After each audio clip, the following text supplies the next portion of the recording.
محترم سامعین السلام علیکم۔ مشک کا نام ہمارے ہاں ضرب المثل میں بھی استعمال ہوتا ہے۔ مشک میں ایسی خاصیت موجود ہے جو دماغ کو معطر کر دیتی ہے، اور اسے اللہ کے رسول صلی اللہ علیہ وآلہ وسلم نے بھی پسند کیا ہے۔ رسول اللہ صلی اللہ علیہ وآلہ وسلم نے جس چیز کو بھی پسند کیا اس کے طبی فوائد کو پیش نظر رکھا اور اپنی امت کے لیے اس کو عام کیا۔ صحیح مسلم میں حضرت ابو سعید خدری رضی اللہ تعالی عنہ سے یہ حدیث منقول ہے کہ رسول اللہ صلی اللہ علیہ وآلہ وسلم نے فرمایا، سب سے بہترین خوشبو مشک ہے۔ صحیح بخاری و صحیح مسلم میں حضرت عائشہ صدیقہ رضی اللہ تعالی عنہا سے روایت ہے، میں نبی کریم صلی اللہ علیہ وآلہ وسلم کو آپ کے احرام باندھنے سے پہلے اور یوم نحر کو خانہ کعبہ کا طواف کرنے سے پہلے ایسی خوشبو لگاتی تھی جس میں مشک کی آمیزش ہوتی تھی۔ خواتین و حضرات، مشک نر ہرن کے نافہ سے نکلا ہوا ایک کیمیکل ہے جسے پروسیس کے بعد قابل استعمال بنایا جاتا ہے۔ اسے مختلف ادویات میں استعمال کیا جاتا ہے، خاص طور پر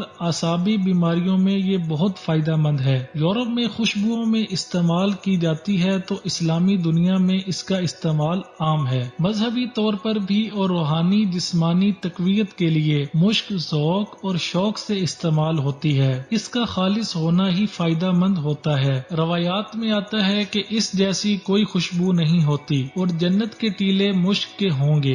مزاجن دوسرے درجہ میں گرم خشک ہے، روح کو فرت بخشنے کے ساتھ جسم کو قوت بخشتی ہے۔ سونگھنے سے تمام باطنی اعضاء کو تقویت ملتی ہے اور ظاہری اعضاء پر جب اس کو لگایا جائے تو بوڑھوں اور سرد مزاج لوگوں کے لیے بہت فائدہ مند ہے۔ زمانہ قدیم میں بے ہوشی کے لیے اس کو بہترین دوا سمجھا جاتا تھا۔ میرے بھائیوں بہنوں، خوشبو کو اپنی زندگیوں میں عام کریں، یہ سنت نبوی صلی اللہ علیہ وآلہ وسلم کا خاص تحفہ ہے۔